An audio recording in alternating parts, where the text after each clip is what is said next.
Thanks for tuning into our podcast. We love having you here, and it's our mission to bring you all the latest and greatest tips, skills, and know-how to make you the best that you can be. We know that you have it in you, and we're going to show you how.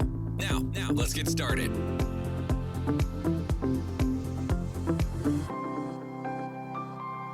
This episode is powered by Poddex. Thank you for tuning in today.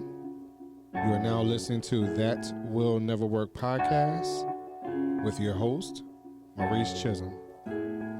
Hello, everyone. Thank you very much for tuning in today. Listen, I have a fabulous young lady today that has a passion for helping individuals, business owners, and anyone who has an opportunity to change their mindset, or better yet, their relationship and behavior towards their finances.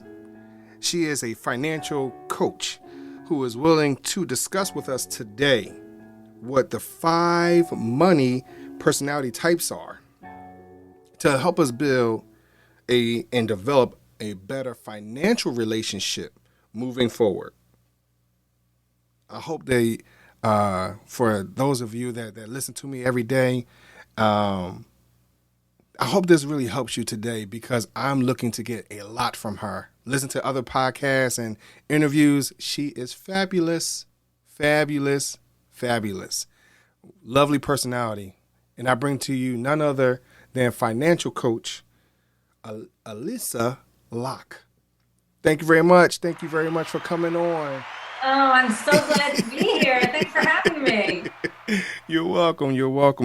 Listen, I did take some time to do my research and take a look at your website, your links, other podcasts, and as I said, you've really made a impression on me, because it made me reevaluate where I'm going in my business. Even though I've been in this business, Chisholm Group LLC, for 10 years, it's making me to reevaluate where I am now and reinvent myself, to be honest. And not just my relationship towards how I've been handling my business financially, but also inspiring my kids and my audience. So, I thank you very much, and hopefully we can get our audience today to take what you have to offer and apply it to their everyday lives. Well, that's great, because as a financial coach, you always hope that the work that you do benefits other people. And it's funny, because so often people think that there's one right way to manage money, or one right way to look at the business finances, right, for your business, right, or one right way to invest. And they call it personal finance because it's personal, right? And it's really not just about the numbers, right, or the math. It really, success with money has so much to do with your money story and your money mindset. So I'm glad that kind of what my mantra resonated with you. No, most definitely, because I think, unfortunately, we're influenced so much by what society puts out there, as far as the importance of money, but not understanding how to get there. Everybody wants this quick, get rich quick mindset, and not understanding that, you can be rich today, but you will be broke tomorrow if you have a poor relationship with that, with finances. Absolutely. I think that we live in a world where we want instant gratification. Right? Like, I don't know about you, but I order something on Amazon, and if it says it's going to take 3 days, I'm like, 3 days? Right. I want it here tomorrow. Right. So we want instant gratification for everything. And, in today's world of social media, everybody looks like they're living, the fab life, but who knows what's behind all of that, right? Right. So one of the things that one of your talking points, I really want to talk about your 5 money personality types. What are they, and how did you even come across having that distinction between the two? All 5 of them, or whatever it might have been. Yeah. Well, I think to really understand the 5 distinct money personality types, and I'll tell you what they are in a moment. Okay. I think you need to understand how a person's money personality is formed in the first place. Right. Mm-hmm. Okay, so it all goes back to what I call your money story. Okay. And your money story are the messages that you received as a child around money from all of the things around you, right? So you received messages from your parents around money. Every time you went to the store and they said to you, can't afford that or can't buy you that, Right. it's sending you a message, right, about money. That would be a message of what we call scarcity, right? We don't have enough, right? Mm-hmm. You received as a child messages not only from your parents, but from the environment in which you lived, your community. Right. So if you lived in an affluent community, you got messages, right, of abundance, perhaps. If you lived in a poor community, you might have gotten, more of those messages around scarcity. Right. We also get messages around money from our peers. Do we have the latest, greatest sneaker, right? Or video game, or do all the other kids seem to have something that we don't have, right? And how does that make us feel? There are also messages that we get from our religion, from our culture. Okay. So all of these messages that we get as children form what I call our money story, which is our philosophies, our emotions, our beliefs around money. Nice. And so from those messages, we develop a money personality as an adult. So you ready to get into the Oh, no, I'm ready. I'm ready. I got my pen and paper. All right. So the first one is what we call the money avoider. So the money avoider is somebody who just does not even want to deal with their finances. So that could look like a lot of different things.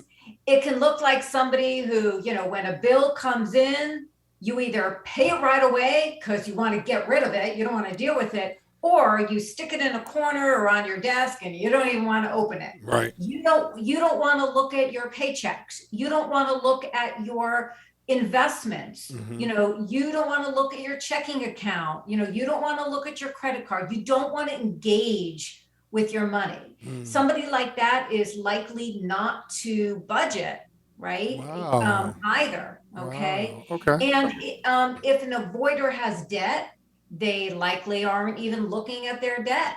And so an avoider doesn't want to engage with their money or have a relationship with their money. Wow. Yeah. So with each of these money personality types, none of them are all good or all bad. Right. Okay. Right. So in avoider, the negative thing about being a money avoider is you're not looking at your money, right? Which could lead you, down a road you don't want to go. Right. But a money avoider tends to be pretty carefree. Like, I'm not looking at my money. I'm not stressing about it. I just pretend it doesn't even exist. So they kind of go through life kind of happy-go-lucky. So, that's the kind of good and bad with the money avoider. Okay. Okay. All right. So then we have what I call the money monk. So just like our kind of vision of a monk, right. is somebody who doesn't believe in all the trappings of society, right? They want to live a super simple life without a lot of material possessions. So a money monk is like that too. In fact, with a money monk, it very often goes a step further in that they think money is the root of all evil. Interesting. So if a money monk has money, or even if they come into some money like an inheritance, right, or something like that, they might even tend to give it all away to a charity or a nonprofit. Wow. Right? They don't want money in their lives. Okay. So, the good, again, good and bad, like none of these are all good or all bad. They're just tendencies that people have, right? So, a money monk, again, might be very content, very happy, living their simple life, right? But because they don't want a lot of worldly possessions or a lot of assets, they could run into financial trouble if, they have a health issue or lose a job or something like that. So quick question then. What would be the difference between those two personalities though? Because they sound very similar, if you will. Yeah. So an avoider has money. They just don't want to deal with it. Okay. a money monk purposely lives a life where they don't have money because they don't want it in their lives. Understand. So that's kind of the difference. Okay. Cool. Yeah. So then we have an amasser, a money amasser. So an amasser feels happiest when they can open their laptop or cell phone or a physical statement and see all their money, right? It would be like if you were king and you just wanted to look at all your gold, right? And so an amasser feels good when they have a, huge, beautiful house. Okay. Because that represents money and wealth. Right. They might drive a beautiful luxury car, right? They just want to amass, things that represent money and wealth. Right. Right. And so it's not even so much the spending aspect of it. It's just the amassing of the wealth, right? That brings them joy. Right. And the upside of being an amasser is because they are focused on amassing money. They tend to be, well off and have good jobs and maybe entrepreneurs. But the downside is sometimes they're so focused on amassing wealth that they miss other parts of life that might bring them joy, whether it be relationships or just spending time chilling out, whatever, right? So that's the amasser. So the amasser is very often confused with the spender. So the spender, right, and you probably have a pretty good idea of what this is. The spender is someone who they just like to spend. It's not that they want to amass money. Oh, and it's probably one of the most common ones, right? But they like to spend, right? And typically what goes through their head is this mantra of I deserve.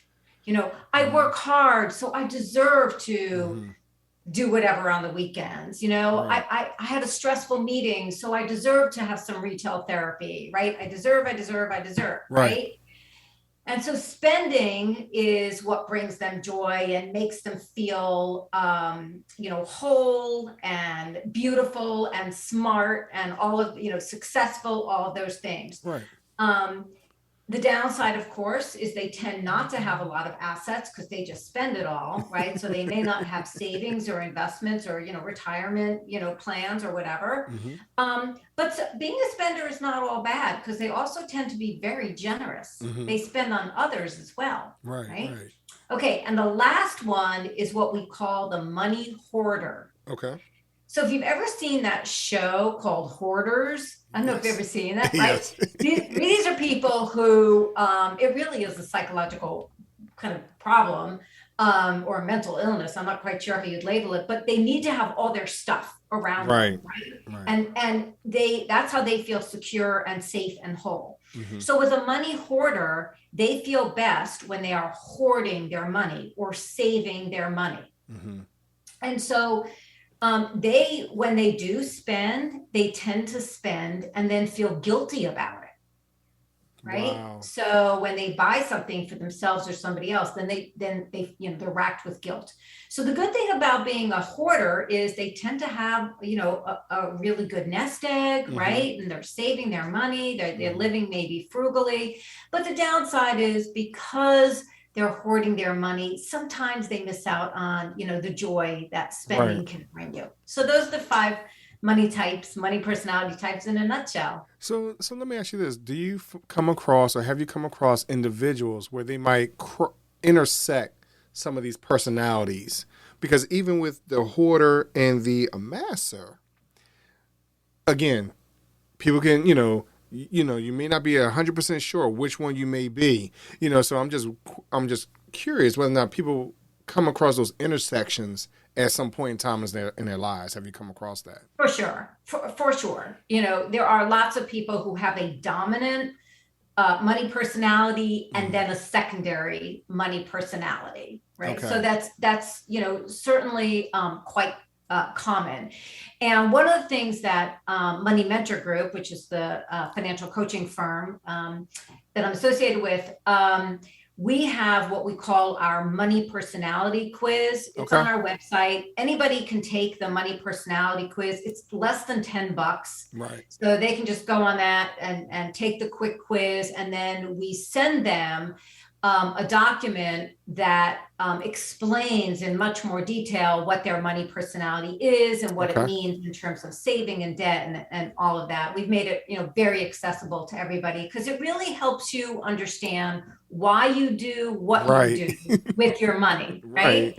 And once you understand that, then you can start to kind of change any behavior that you want to. You've got to understand that mindset piece first. Right. And sometimes people are one money personality at one season of their life. But as you grow and mature and you're in different seasons, sometimes other money personalities may come out. So I could say for myself, for the longest time, I was in the money spender role. And now that I'm in my mid 40s, I'm in the money amasser mindset, to be honest. And that's, there's a lot of things that you come across or you think about. So when you think about this hoarder or amasser mindset, because like I said, I'm in my mid 40s. So what was one of my cartoons I used to watch all the time? DuckTales or Uncle Scrooge type things, when him swimming in the money, after school, that type of thing, so, and you don't understand that, that, like you said, that relationship between money, well, what I call resources, in order for you to get to where you want to get to in life. And ultimately, as you stated, some people are not looking at their financial situation 55, 60, 65 years old. And some of that is not having the experience or the relationship with their elders, if you will, also having to deal with, hey, it's time for them to retire, or when someone passes away, understanding how much it costs really for funeral services, all these other life situations, even putting the kids in school. My kids are in college right now, so not understanding really that you need these resources to move or maneuver through life. Yeah. Well, I think in a lot of families, money is very much a taboo subject. And a lot of parents don't talk to their children about money and teach them about money. And, some of it I think might be a cultural thing. Some of it might be maybe they, our parents don't know about money, and, to even teach us anything, right? And some of it is just a discomfort talking about monies. But what happens then is so many young adults go out into the world, even young adults that have graduated college. And unfortunately, financial literacy is not widely taught in middle school, high school, college. And so a lot of kids graduate college and, go out into the working, world don't understand how credit cards work and how debt works. And, what is a 401k, so I think that contributes a lot to some of the struggles that people get in later in life. So, so then what do you think people need to do to change their relationship? Some key points that will help them change their relationship toward or behavior towards money. When I was in my early 30s, I found myself in a situation where I was a divorced single mom, and I had left that marriage with about $60,000 of debt and no savings.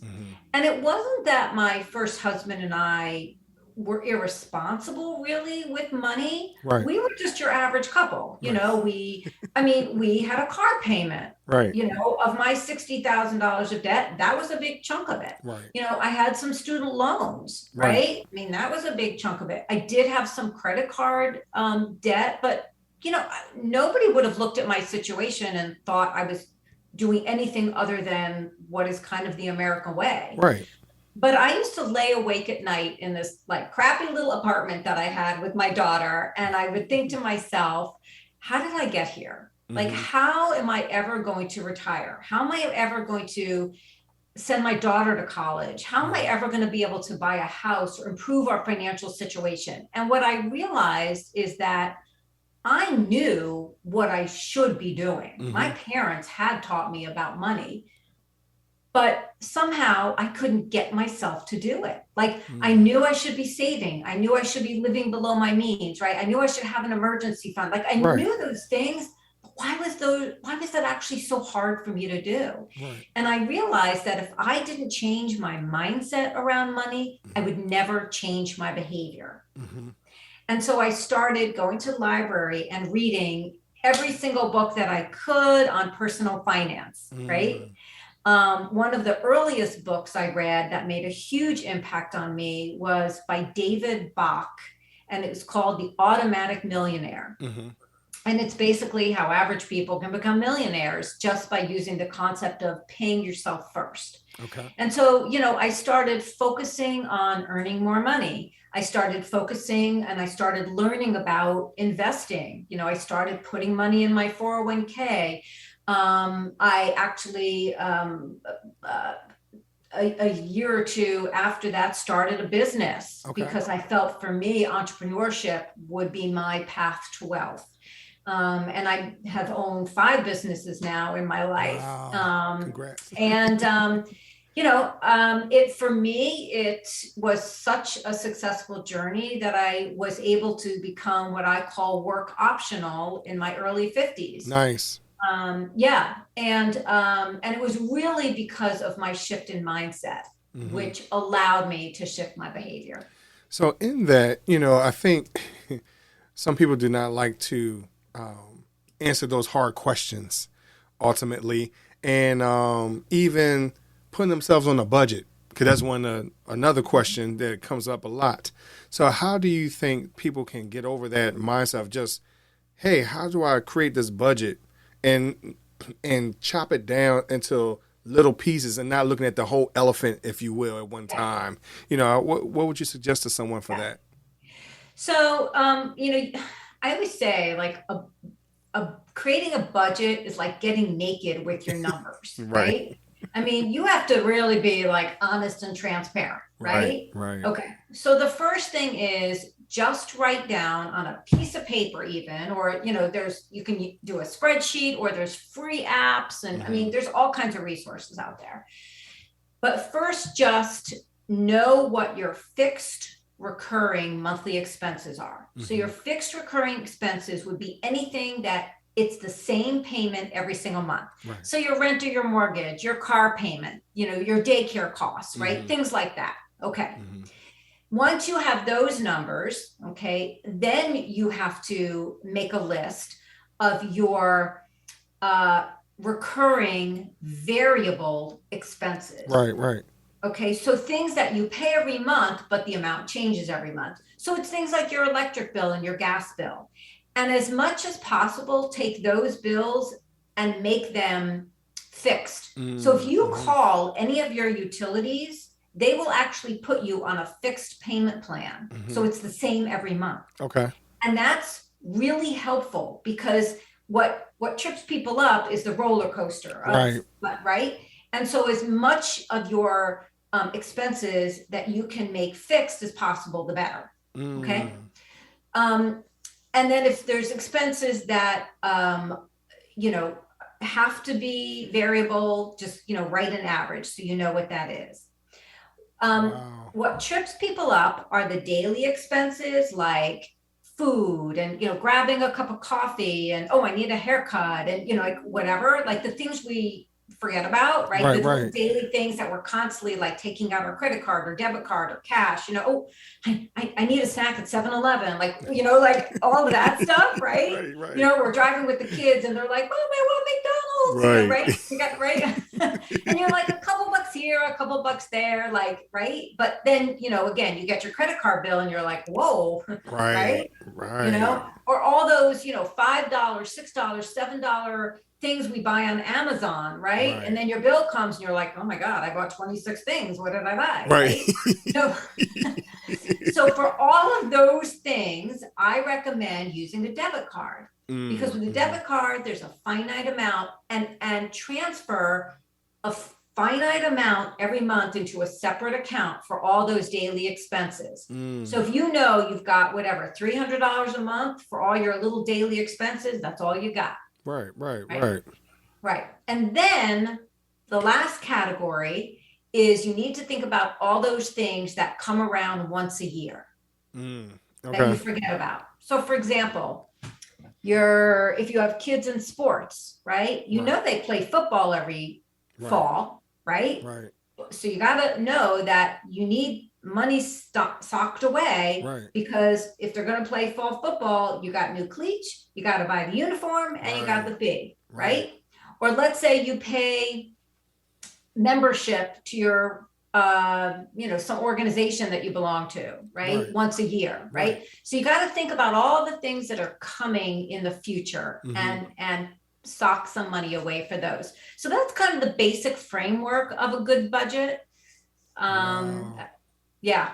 And that's one of the things as a financial coach that I spend a lot of time with my clients, helping them create a budget that respects and honors how they want to live. Because no two budgets should be the same. No. And it's not up to me as a coach to tell my client how they should spend their money. My job as a coach is to help them figure out what they value most and spend money on those things that are of highest value to them. So there's a financial guru, her name is Paula Pant, and she has a great line. She says, you can afford anything, you just can't afford everything. Wow, that's true. And that's what creating a budget is all about. Wow. Listen, I thank you very much for joining us today. You gave me a lot of things to think about, and I hope everyone out there have had your pens and paper ready. Even, this is recorded, so, you want to play it over and over and over again. Take down some notes and live by it, every day if you can. Make it part of your daily routine. Because a lot of us we get out of our routines, once life hits and it throws you off. And like you said, you run to the store, you realize, hey, all right, McDonald's real quick. You think something like that, you do that 3, 4, 5 times in a month and you realize, wow, I spent $55. Like what? At McDonald's, really?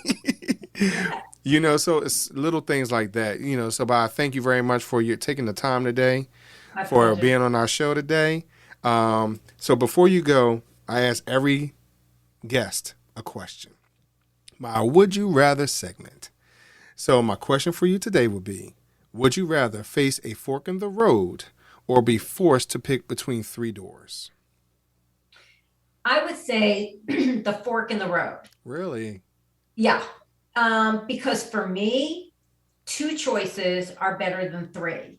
It adds clarity, the making the decision isn't as stressful or fearful when there's only 2, it's A or B, right? Then if I'm presented with 3 choices. Really? And you know what's funny? Most people pick the fork. Not too many people pick the 3 doors. They think, some people have said they felt like the 3 doors provided them more opportunity. Mm-hmm. But most people like the fork because they feel as though they could see a little further down the road or things like that. Yeah, a little sneak peek, if you will. Yeah. But, I very much appreciate you coming on today. Please share your social media or websites before we go out. Yeah, people can find us at www.moneymentorgroup.com. Mm-hmm. And when you go on your website, there's not only information about our financial coaching, but several great online workshops and courses that you can take. And we also have tons of free resources. So check us out, Money Mentor Group on Instagram, on Facebook, on LinkedIn. You can follow me personally on Instagram. I'm at Your Money Mama. Nice. Anybody who would like to schedule a free introductory call with myself or one of our other coaches, on our website, you can schedule a free clarity call where we'll have an initial conversation with you and we'll see if we can help you. So I encourage everyone to reach out to us.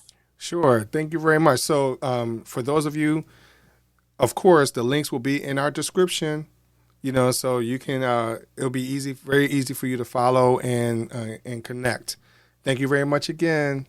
My I appreciate pleasure. you. Thanks for having me. You're welcome.